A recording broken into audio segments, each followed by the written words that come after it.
This is Theology Bits, a ministry of Central Lutheran Church, Eugene, Oregon. I'm Pastor Ben. This Advent, we are going to do a video series called The Light in the Darkness. And this series is going to be started today with a video on loss. And behind this Advent series will be the idea that darkness really is present. Sometimes we use that language of that Christ is the light that shines in the darkness, and we so focus on the light, which is absolutely appropriate, that we sometimes want to think that the darkness is simply going to go away, that Christ's light has engulfed it. Well, no, the Gospel of John actually says the other way. They says the darkness could not overcome it.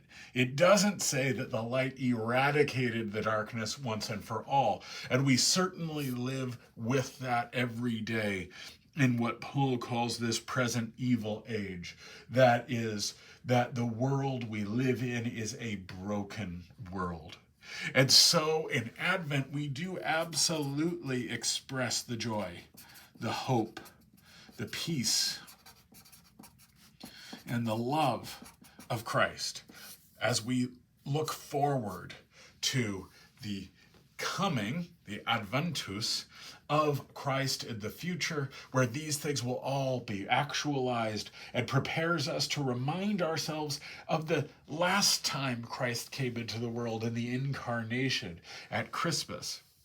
But where we are right now is in a place of darkness. And so we live in that tension.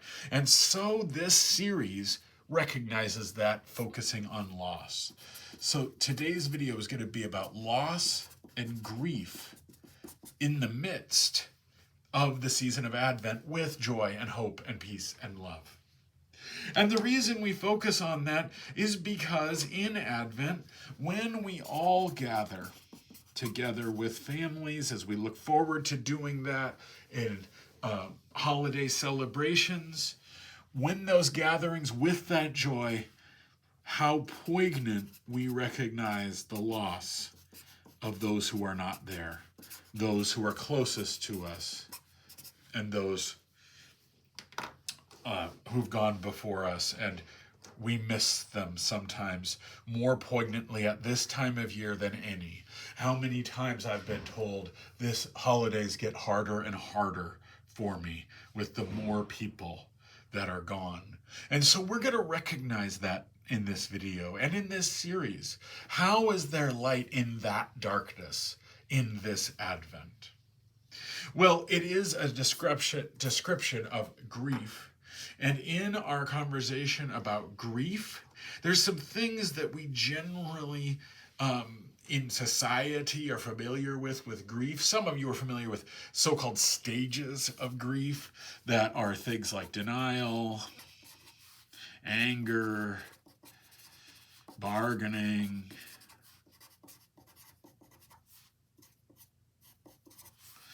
depression, and then acceptance. Many of you have heard of that. Sometimes they're called the 5 stages of grief. In fact, people are getting really concerned about this idea of these stages. First of all, when these were named, it was never meant to say that they were stages, as if you proceeded from one thing to another. Instead, these are aspects of grief that could show up at any time, at any place. And the other real problem of it is, one is it's not linear. Two is you might not have each of these things as you're grieving, but more than that, it gives you the wrong impression that if you work through these 5 little things, then finally you're going to be healed. Grief's not a disease. You don't get over it. It changes over time. It changes who you are over time. But it's not something that then you're just all better now. And the sequencing of that sometimes can make it sound like it. Instead, I think far more helpful is just to talk about grief and pain. It's a much more overarching point. And there's different expressions of this, but pain can be two ways. Pain can be the acute feeling of loss. It also can be the acute feeling of guilt. And let's talk a little bit about that. Pain and guilt are often paired. You notice they're not really in this list. Some people say, well, guilt is denial and anger and so on. And I think that's right to some level. But to understand what's happening here, sometimes just that general feeling, and the language of pain is not a specific thing. It can express itself in so many ways, and there's no one right or wrong way to have pain. And then there is guilt. And to understand this carefully, we have to recognize what is rational and what is irrational. And that's really important as we talk especially about guilt, but it's also the same thing with all of these different things, is there is rational guilt, there is rational pain, meaning I did something wrong, I should feel guilty about it. And then there's irrational guilt. I didn't do anything wrong, but I still feel guilty about it. I didn't do anything wrong, but I'm angry about it, or I'm denying it. The problem is that both of these things, rational and irrational, feel the same. That is, the pain that's expressed by them. We can rationally understand that what I'm saying is not something that was a problem with who I am or something, but yet I feel it. And really, in grief, so much of what we're talking about is what's the feelings we have? And some of what we need to be able to do in our own lives is to name those things. They really are things we're feeling. The darkness is really there. We're not going to pretend it's not. And then we can begin to process some of those emotions. But often the first step is simply to name it, to notice it and name it within us.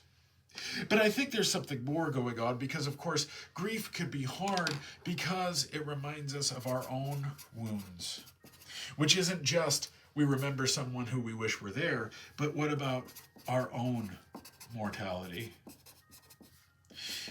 And we also have that in contrast of our own mortality and the darkness we really live in, that the world we live in isn't just okay. Our next video will be more about that. But also, in our wounds, we recognize what the both sides of what it means to love someone. That it is a deep attachment so that when it's lost, we've really lost something. But that deep attachment also gave us great meaning. And that also leads us to our own mortality, that when we have the attachment to things, we recognize they can go away, and yes, we can go away. Our hope we have is in Christ. And in Christ, we do have the joy, the hope, the peace, and the love, the ones that really do last. But we also have the pain in grief. And Advent, in some ways, is about those two things. In fact, the concept of Advent is about what's coming. And what's coming is about the hope that this broken world is going to be fixed when Jesus returns. But the pain that it's not here yet, what we experience is not yet in that space. And we don't know when it's coming. We watch, we wait, but we don't know. And we can get frustrated. But it is this tension that we live in. It's another phrase that we can simply call it as, that's what we call real life. That you have both things all the time. That those people in grief are not broken people. They are people with much hope, with much joy, with much love, with much peace even in grief. But they also are in the deep pain that they have, sometimes irrationally, sometimes rationally, sometimes expressing itself in different ways, but you don't ever really get over it. You don't ever say, now we're done with that. There can be moving forward. There could be new avenues of life. But really this tension will remain with us because frankly, it was there before we lost someone in our lives, and it's there after we lose them too. It's just a matter of how well we can see it. But then can we also see the real hope there is in Christ? That, like what Paul says in Romans 8, that I am convinced that nothing can separate us from the love of Christ or the love of God in Christ Jesus. That there is real hope. Just as there is real darkness, there is real light, using that metaphor. There is real hope, not just pie in the sky thinking, but that Jesus is really doing something in the future because Jesus is already doing something in the present with the love of God that we have right now. There will be 2 more videos on this topic in the weeks to come. This new series, Light in the Darkness, as we express what it means to live in Advent. This is Theology Bits. I'm Pastor Ben.